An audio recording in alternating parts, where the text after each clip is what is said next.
Bonjour à tous, j'espère que vous allez bien. On se retrouve aujourd'hui pour une nouvelle émission C'est possible avec une nouvelle invitée. Bonjour. Bonjour. Alors, est-ce que tu peux te présenter? Oui, je m'appelle Chine et j'ai 11 ans. Et je fais partie du groupe Tout est possible jeunesse avec Tout est possible. À 11 ans, tu es déjà dans la foi. Oui, tout simplement, déjà, j'ai été élevée dans un foyer chrétien. Mon père est pasteur, ma maman est chrétienne. Et j'ai vraiment été élevée dans tout ce qui est chrétien, tout ce qui se rattache à Dieu. Les églises, la Bible, la foi, tout ça. Et il y a un moment où j'ai vraiment voulu expérimenter ma propre expérience. Et comment ça s'est passé alors? Ça s'est passé à l'âge de mes 9 ans. Je me suis mise à prier et j'ai reçu la présence de Dieu. J'ai su qu'il y avait la présence de Dieu, puis tout simplement, je me suis mis à parler en langue. Déjà à 9 ans, tu commençais à vivre tes premiers dons spirituels. Oui. Donc je pense que ça promet encore à beaucoup de belles choses. Et on va parler de une de ces choses-là, c'est la vision. Oui. Qu'est-ce qui t'a donné envie à toi de vivre une vision? Alors tout simplement, déjà, il y avait mes parents et les gens. Quand je voyais mon père faire, ma mère des fois prophétiser, les gens prophétiser, ça a créé une envie en moi, tout simplement. Et puis j'avais envie de faire aussi ma propre expérience. Je voulais aussi prophétiser. Et donc toi, par exemple, quand tu voyais ton père recevoir des visions, ta mère recevoir des prophéties, et qu'il y avait des personnes en face, quand ils communiquaient ces choses-là, qu'est-ce que tu voyais? Ben, mon père, des fois, quand on est au centre commercial, des fois, il reçoit des images. C'est le Seigneur qui l'envoie chez les personnes, leur dire un mot de Dieu. Et des fois, les personnes sont des fois choquées, des fois, ça leur change la vie. Et puis, je vois, tout simplement, j'ai envie. C'est beau parce que quand on voit un don de Dieu qui bénit des gens et qu'on a aussi envie de le vivre, je pense que ça touche le cœur de Dieu. Et je pense que c'est pour ça aussi que tu vis ces choses-là. Et donc tu voyais ton père recevoir des visions, ta mère prophétiser, mais il y a aussi un moment précis qui t'a donné envie de vivre ces choses-là. Oui, tout simplement, c'était il y a 4, 5, 6 semaines, j'ai regardé une série avec ma cousine. Et dedans, il y avait une dame, elle faisait des dessins. Et elle faisait voir son dessin. Et ce moment-là, je regardais les dessins, puis il m'a inspiré beaucoup. Et c'est là que j'ai reçu cette image, ce fameux dessin. Et j'ai laissé comme ça. Quelques semaines plus tard, je m'ennuyais, je me suis dit, je vais aller dessiner. Donc, je sors mes affaires et je savais pas quoi dessiner. Du coup, le Seigneur, ce qu'il fait, il me rappelle cette image. Et je me mets à le dessiner, puis voilà. Donc là, c'est le moment où tu as reçu ta première vision. Et quand on a une vision, on la reçoit soit pour nous personnellement, ou pour les gens qui sont autour de nous. Comment tu as pu communiquer cette vision-là? Grâce au dessin. Grâce au dessin.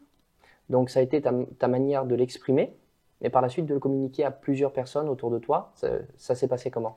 Ben, par exemple, quand tu es venu manger chez moi, ma mère, elle vous a fait voir ce fameux dessin que j'avais encadré sur le mur. Elle vous l'a fait voir et toi, tu as ressenti que il devait pas rester en place ce dessin. Et comme tu travailles pour la jeunesse, tu avais envie de le transmettre à la jeunesse aussi. Et c'est là qu'on a fait ensemble donc comme un plateau télé, comme une émission, comme maintenant, dans l'église, et qu'on a décidé de transmettre cette vision. J'aimerais que tu nous expliques un petit peu, comme les jeunes de cette église ont pu le voir, qu'est-ce qui représentait ce dessin? Qu'est-ce que tu as dessiné? J'ai tout simplement dessiné un arbre, pas un arbre mort. Et tout à côté, il y avait un petit vase avec une goutte d'huile.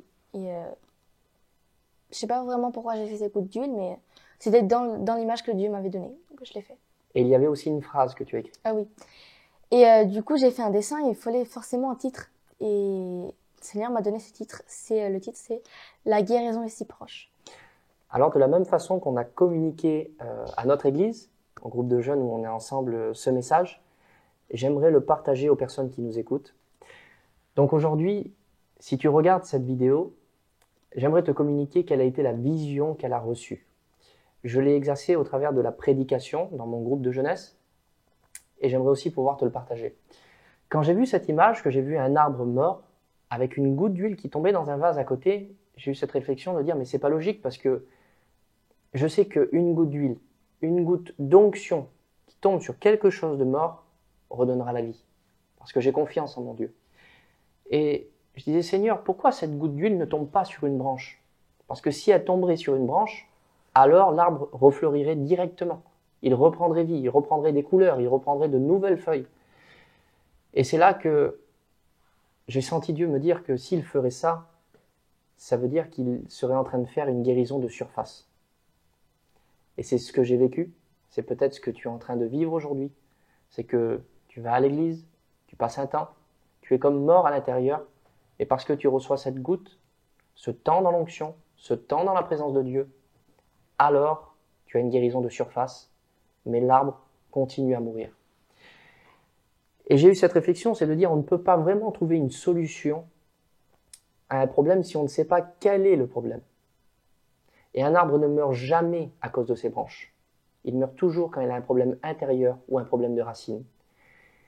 Et c'est là que j'ai réalisé qu'en fait, ce qui faisait mourir un arbre, ce qui pouvait faire mourir un homme ou une femme, c'est quand on a un cœur qui est brisé.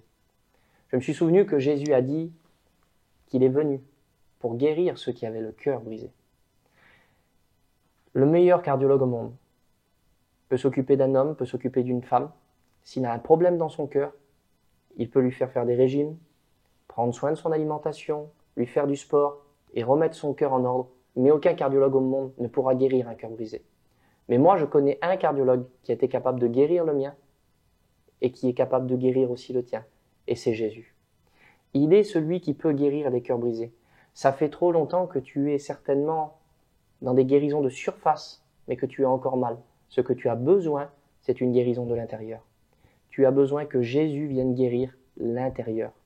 Et c'est là que j'ai réalisé que ce vase, en fait, il n'était pas destiné à ce qu'une goutte d'huile tombe sur l'arbre, mais qu'il soit plutôt déversé dans les racines, afin qu'il reprenne vie de l'intérieur.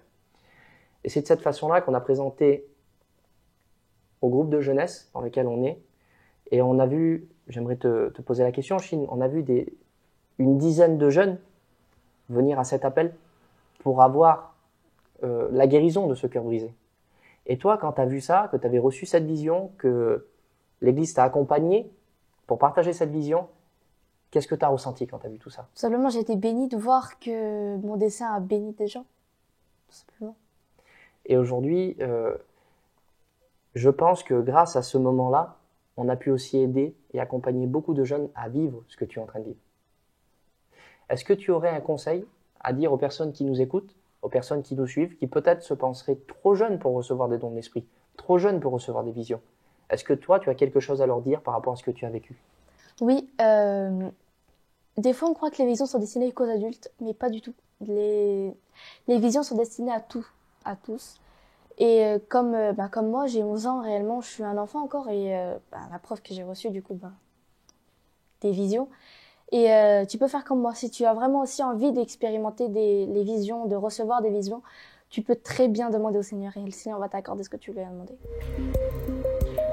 J'aimerais te lire un texte qui se trouve dans Actes au chapitre 2 et au verset 17. « Dans les derniers jours, dit Dieu, je répandrai de mon esprit sur toute chair. Vos fils et vos filles prophétiseront, et vos jeunes gens auront des visions. » Souvent, quand j'ai écouté ce texte, c'est pour dire que nous avons tous reçu le Saint-Esprit, mais on oublie de dire que des jeunes ont un rôle à jouer. Si tu as dans ton cœur et que tu voudrais vivre, que ce soit des visions, que tu voudrais vivre la prophétie et que tu te dis « je suis trop jeune », en tout cas la Bible dit que tu n'es pas trop jeune. Justement, les visions et les prophéties sont réservées pour toi.